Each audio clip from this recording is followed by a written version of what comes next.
So welcome. This is Matt Brainerd, host of the Political Prisoner podcast. I'm also the founder and executive director of Look Ahead America, who is responsible for producing this podcast. This is our second episode. I think I'm going to call this AP, After Pardon. So this is our second After Pardon AP episode. And I'm here with a freshly pardoned political prisoner, Yvonne St Cyr. Miss Yvonne, I welcome you to the show. Thank you. I appreciate you having me. So, you, I guess, got some pretty good news after President Trump was inaugurated. I just want to skip to sort of that part. Is that, did you think that he was going to win? And do you think that if he won, that you were going to get a pardon? And do you think if that pardon was going to come as quickly as it did? I knew he would win, just like I knew he won in 2020 and in 2016. And I believed and knew he would keep his word. As fast as it happened, no, that was a surprise. I thought my prayer was to be out by the end of the week. I had gotten out of prison the week prior to his inauguration. I went to the halfway house on January 13th. So I spent 1 week in the halfway house. And I got released from the halfway house at 11 o'clock on Monday night, the 20th. Well, you must have been very happy. Explain your emotional state when you got the pardon that they let you loose. It, honestly, me getting home the last 3 weeks and a half have been, a roller coaster of emotions, from the happiest moment in my life to finally being free of this nightmare to coming home and going through a divorce. So it's just been 3 weeks of a lot of emotion and a lot of highs, very high highs and very low lows. I can only imagine. So let's go back in time a little bit. Where were you on January 6, 2021, and what were you doing? Well, we have to go back a little bit farther than that for kind of to set up the stage. 2020 was, I tell everyone, it was my awakening. And I know that that's a term that a lot of people use now, but I started saying it before it really was, because it literally felt like what happened is I kind of woke up. It actually started a little bit prior to COVID, but COVID was the set of it. And then all through 2020, it was like my eyes were just opening and I was seeing for the very first time and hearing things and listening to things. So it started a little bit before the election, watched the summer of 2020, and I live in Idaho, so close to Seattle, close to Portland, had connections in Minneapolis. I was working at a company that handled Target stores, and their region office or corporate office came out of Minneapolis. So the guy I dealt with managing the stores in Montana, we talked all the time. So just kind of, it was a crazy year, as I'm sure it is for many people that are listening. But I got arrested in December of 2020. I went to a mask mandate meeting here in Idaho, and I had never protested prior to 2020. I was not an activist of any sort. I was just a mom, grandma, went to work, did my thing. But something clicked in 2020, and God said, Yvonne, this is not about a disease. This is about control. And I started to look at our world a lot differently. So when they tried to mandate a mask and force me to wear a mask when I knew I didn't need it and I knew it didn't do any good, I went to a meeting and was arrested for trespassing. They can't arrest you for not wearing a mask because it's not a law. So how they circumvent the system is they get you for trespassing. So, as was the case with so many, I think there's also a common line between the public reaction to COVID and the public reaction to the 2020 election. There's some similarities in that in the past, when you heard that an election had been lost by your side, right, by your candidate, pretty much accepted it. In the past, when medical professionals told you, something that I guess now might seem common sense or even questionable, one or the other, but whatever the consensus was among the medical professionals, people kind of just accepted it and went along with it, right? Right. But I think COVID and sort of the blatant hypocrisy of the medical profession, or at least the one that was platformed by the mainstream media, saying that you can't go to your grandmother's funeral, but it's okay for BLM to protest in the streets, that's acceptable, just kind of broke a lot of people's respect for what had been until then one of the most respected professions in the country. And that sort of created a crack that became a larger fissure, because people started to realize if we can question medical professionals and their expertise, maybe we can also question election officials and outcomes of elections, and shouldn't just take for granted that when they say a race went a certain way that it did. And I see a connection between those, because I'm sure that there were a lot of unvaccinated people among the J6ers. Do you think I would agree with that? Yeah, I would agree with that. I think there was a correlation of the awakening. I think there were. I believe God's work is at hand, and I think there was something in our spirit that awoke millions in 2020, that just people that never paid attention started to pay attention. There was definitely a shift in energy, and I think this last 4 years, I don't think it was any accident that Trump didn't go into office in 2020, even though he won the election and knew he won the election. I think that they probably had enough proof, and the way this is going to get a little down the rabbit hole, but I think they probably could have came forward a lot sooner with evidence to prove that he won the election. But I also feel like humanity, America, is so divided and on such a verge of a civil war that they know that the last thing we need is to kill each other. That we don't need a civil war. We're not going to help anyone in that way. Let's get the timeline to January 6th. Where exactly were you, and what were you doing? So I decided to drive cross country. In December, when Trump said, "Come to DC, it's going to be wild," the first thing I thought of was, I have all these grandkids, and I have an opportunity to go to DC on January 6th and someday tell my grandkids I was there.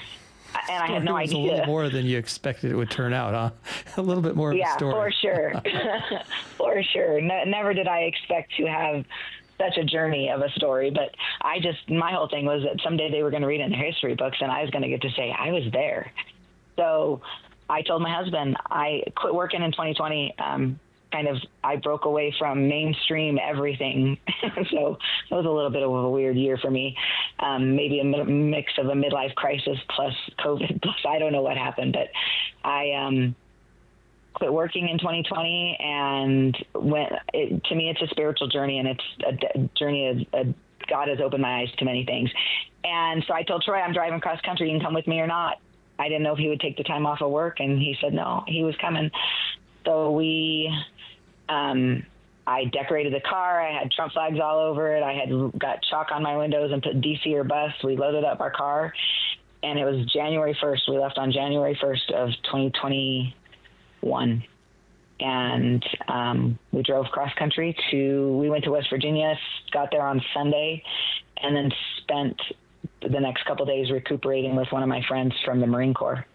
She lives outside of DC, and she works in DC. She's a federal employee. So hung out with her, and then the 5th we went into DC, and another friend from high school got us a hotel room, and we stayed at a hotel in Virginia. And the morning of the 6th, we got up super early, and we went to the metro. We had kind of planned it all out the day before, knew what we were going to do, and we walked, took the metro into DC, and even though we got there early, there was still nowhere even close to trying to get to Trump's stage. So we just hung out, and I like to talk, and I had been down the rabbit hole all of 2020. So I had all these conspiracy theories and all these things that I was going on, and I was starting to learn spiritual stuff too. So I was just excited to be, I'm from Mountain Home, Idaho. Like, it's a town of 10,000 or less.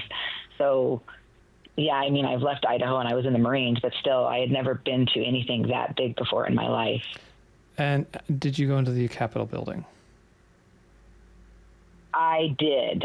So, but I didn't go through the doors, and I was not on the east side. So I didn't even know it, and only know it because of all the January 6th stuff. There's two sides to the Capitol. There's the east side and the west side.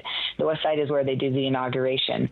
That was the side. So when we started to march down after Trump started speaking, I had my phone on my flag, and I was pretty excited again. I had went down the rabbit hole. So I really thought that I knew that there was enough corruption going on then in our government. I thought somebody was going to get arrested, and I thought that I never expected to have to live through the last 4 years. So I thought that was going to be the day that everyone was going to get some truth. Did you? So let's skip ahead. I want to kind of condense this because we are.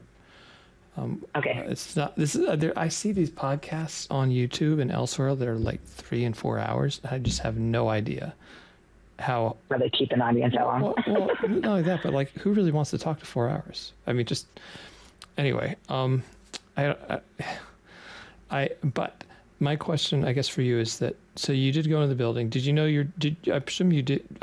Did you beat up any police officers? You don't sound like the type, even though you're a former. No. I took an oath. I was a Marine drill instructor, but when I started to spiritually awaken, I also realized I was responsible for my own actions, and I don't think that we're supposed to harm each other. So I took an oath to cause no harm. So I would have never, for me, it was the experience. So I went in the tunnel and I took video. I I was at the front of the line. I got tear gas in my eye. When the line broke, it broke a little bit down for me. So I followed the crowd up. We got into the tunnel, and the tunnel was crazy. Like, I have video of the tunnel, and there's a part where I'm in the video from the real J6 timeline, I think is a documentary on Stop Hate. But, I got hit by a stick by the police, and I didn't even remember it. If I've never seen the video, I would have never been able to tell that part of the story.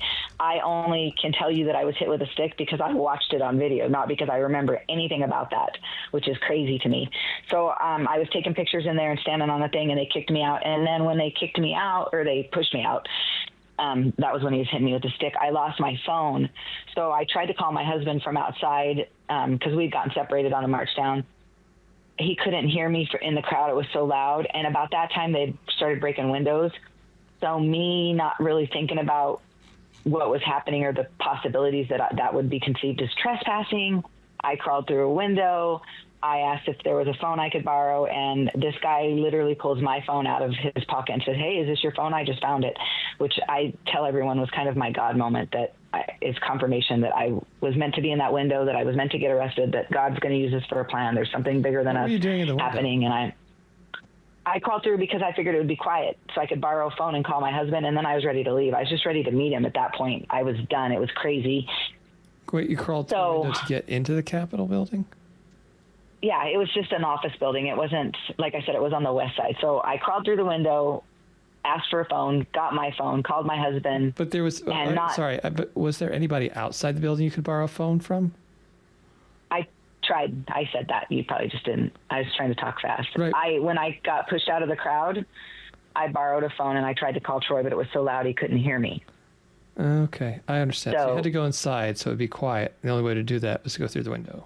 Well, now looking back at it, I probably could have walked away and borrowed a phone once I got away from the crowd. But again, I wasn't, I don't know. I mean, I wasn't not thinking clearly, but I don't think there's any other reason to have crawled through the window other than the way you explained it. Because, I mean, really. Yeah. I didn't, there was no other intention. What else is there to do? I mean. Right. I didn't go in there to, I mean, for me, truly the only reason I went through that window was to borrow a phone and call my husband. Again, I didn't think about all the other possibilities or the things that I could have done that might have been a little bit smarter. I see the justice system bend over backwards to make, obviously, blatant excuses for people that obviously are false. Like, and I'm sure you know many, many such cases that, the kid prowling a construction site late at night wearing Timberlands. He was out on an evening jog with his jogging hammer in possession. That kind of BS. But right. honestly, I just don't. I'm hearing your story. I don't really see what. because you could have gone through a door. It's just right. And it could have, and then what I tell everyone is, looking at it, I guess I was guilty of trespassing. Again, it wasn't going through my mind at that time. It's being a little bit silly. But trespassing requires some kind. But even that's not 30 months in prison, and it's not a felony. I know. So there's no doubt that you were in the very most accurate definition a political prisoner, that you were a scapegoat for a larger anti-American narrative that needed you to be guilty of these horrible things. And it was a setup. It was not even a narrative. It was a planned. There's a reason they didn't take the National Guard.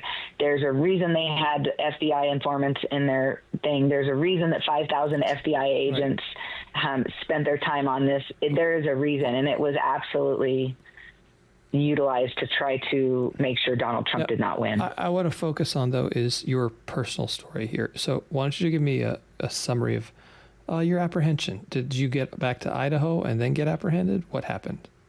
Oh, yeah, we left. I didn't think I was going to get arrested, so we left. We drove back. There were some people that tried to get my husband fired from work. On the trip home, we were driving home, and he was getting calls from his boss. But I mean, there was nothing that they could do. He didn't do anything wrong. He didn't even get arrested. So, and we were separated. He didn't even go in the Capitol. So that was crazy. But so that was in January, and I kept saying, I'm not getting arrested. I didn't do anything wrong. I mean, I was very vocal on Facebook. I had nothing to hide. I did not try to hide it. I didn't try to deny that I was there. I was very proud of being there. I knew the truth. I stood by that truth. People would say stuff, and I'm like, whatever. Tell me how you were apprehended. I got home from lunch from my sister and my mom on March 3rd of 2021, and I pulled into my driveway, and I was getting home to get my grandson was getting ready to get off the bus, and they lived with us at the time, so I was the one that picked him up. And as soon as I pulled in the driveway and parked my car, this U.S. Marshal in full flak jacket came up with, gun on his back. They didn't pull anything on me like they have other families, but was like, get out of the car, you're under arrest. And there were like 25 cop cars, FBI, U.S. Marshals, Boise State Police, Idaho State Police. I mean, it was just to arrest you. And mind you, I was only charged with 2 misdemeanors. So 2 misdemeanors. Obviously, you must have a history as a violent criminal for them to roll up on you like that. Never. I served 16 years in the Marine Corps and had never gotten arrested until 2020. So it was nuts for 2 misdemeanors. I mean, I didn't even click to me when they, arrested me with all that I was only being charged with 2 misdemeanors. So they didn't charge. They offered me a plea deal, no jail time, a year probation. But if you look at the and I'm surprised as many people took plea deals, but I understand, and I don't judge my brothers and sisters. Everybody had a different circumstances and a different scenario. They had different family issues. I do not condemn anyone for taking the plea deal. I was grateful and blessed that I was in a situation where all my kids were grown. It was just me and my husband, and I felt compelled and led. I knew that I hadn't done anything, so I knew that no matter what they tried to throw at me to scare me, that they were going to be very limited on what they could do. So for me, I knew that I needed to stand on principle, and that I needed to not. You refused the plea deal, and you got I did. I jury told trial, them, and they just convicted you because they don't care. Yeah, it's crazy. Even the jury trial was so eye-opening to me and my husband. Both of us served in the military, and they gave me a public defender. Okay, so you didn't have an attorney. Public defender was from Idaho. You didn't have. I did. Well, you didn't have a real attorney. You had right. Somebody that went to law school. So that's again that. I don't think it would have mattered. I don't think probably that right. you could have. Frankly, you're probably right. I think in that thing you could have done. Not a single jury trial was reached a not guilty verdict. A judge trial, some of those actually, that might have had a chance at least, but definitely not. I don't know why so many people took the jury trial. I don't know that I would have, because I had no remorse. That was the other thing that really made the judge mad. Even at my sentencing, I had no remorse. I never once apologized. Why am I going to apologize for standing up for freedom? In addition to losing freedom for such a period of time, you took a personal loss. Why don't you tell us a little bit about that? My husband, was very supportive through the whole entire thing. The process, was there with me for the trials and everything. He also was a Marine, and so when he went with me to self-surrender in October, and was very attentive and was very determined to help me. And then somewhere along the way, one of my friends started hanging out with him. And so I found out he came to visit me on my birthday of March of 2024. And shortly after that happened, he started having an affair. And I found out at the end of April. So on top of everything else, I was trying to save my marriage of nearly 25 years. And he promised he would wait till I got home to get a divorce. At the time, we lost our house after I got arrested. So we were living in a camp trailer, and we hadn't decided to do anything else because we just didn't know what was going to happen with the whole January 6th thing. And so we kind of didn't have a plan for the future. And we stayed in that camp trailer, and I actually loved it. So I begged him to not lose that. And in June, he came to see me again. And without telling me, he filed for a divorce. And he had planned on serving me when he came to see me in June. But one of my friends had found out and was able to get a message to me. I had a video visit that day with my daughter, and was able to tell my daughter to let me know that he was going to try to serve me with divorce papers. So he was already in Minnesota where I was. And I called him and told him if he showed up with any papers that I wouldn't visit him. And then I just begged him to not serve me while I was in prison. It was hard enough going through prison, everything with him, and then having to deal with the divorce on top of it. So it was, everyone asked me what the hardest thing with prison was, but the hardest thing was having my whole life just dissolve. I'm sorry. How long were you married for? June was 23 years. January 29th, we had been together. We'd met 25 years ago. We met in January of 2000. I'm sorry. So, I can't imagine what that must have been like. It must have been the worst feeling in the world. And it's funny because throughout this interview, you've actually spoken rather nicely about your husband. Every time you've mentioned him up to this point, you've been very charitable. But I understand that in the aftermath of that, you've found something to be happy about. Well,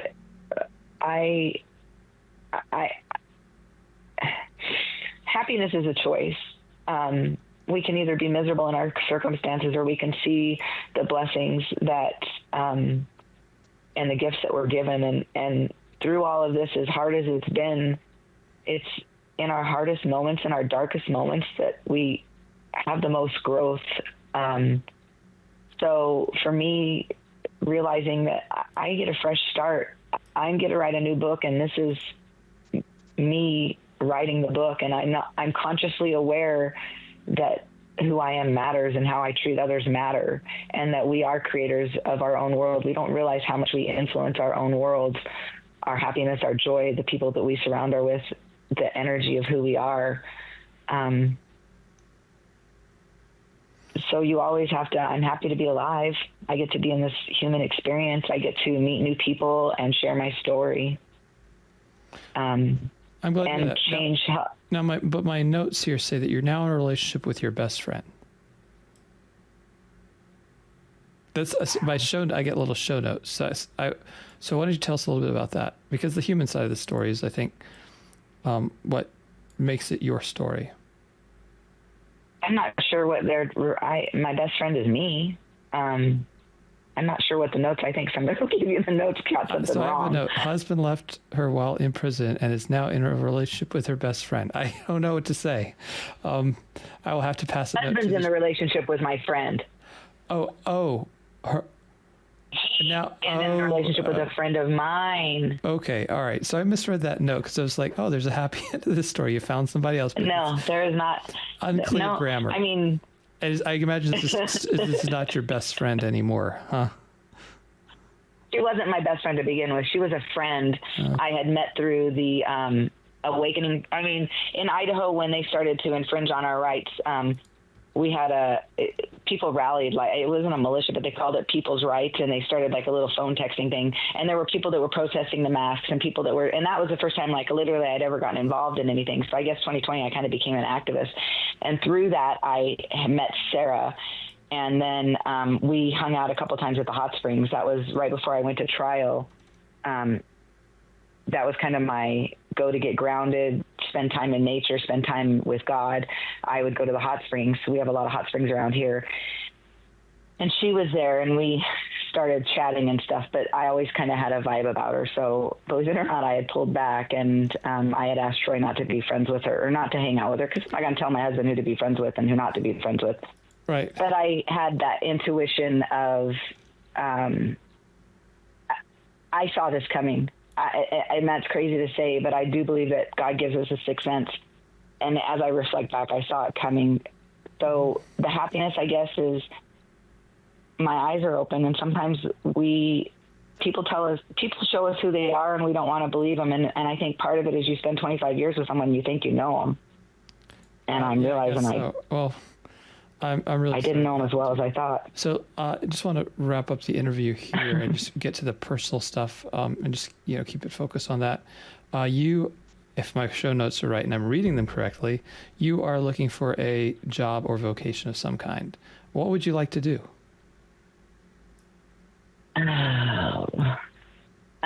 See, this is where it gets a little bit weird for me as a J6er, because there's I have a lot of experience in the administrative field. I was an office manager, a region manager for True Green, landscaping, lawn care, not actually the technical part of lawn care, but the administrative property management. But ultimately, I want to help people. So right now I think I got to play in this world and get a normal job is what people would, but I feel like the earth is shifting and things are changing, and that God's opening doors, that there's a lot of healing things that have been kept from us, and the world's shifting. The reason I ask those just specifically because Look at America has a Jobs for J6 program, and if hopefully I encourage you to sign up, and I'll just do my little plug here. If you need help, I think we did sign up for it that's how I found Kimmy. Was signing up with you guys for the job stuff. So so for anybody listening, if you know a J6er, please mention them. LookatAmerica.org/jobs for J6. Fill it out, and we will try to match you with an employer. If you're an employer, please sign up at the same link and let us know, and hopefully we'll get you placed. Now, my question for you is, what kind of job do you want, or is it just kind of open-ended? Clearly, you probably want to stay in Idaho because it's beautiful there, right?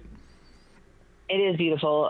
I'm open. I kind of have just prayed that the right fit will come along, and that I'll know and they'll know I'm capable of doing anything. I'm a fast learner, and I have done a lot of things. And I was public affairs in the Marine Corps. I was a journalist in the Marine Corps. I was an air traffic controller in the Marine Corps.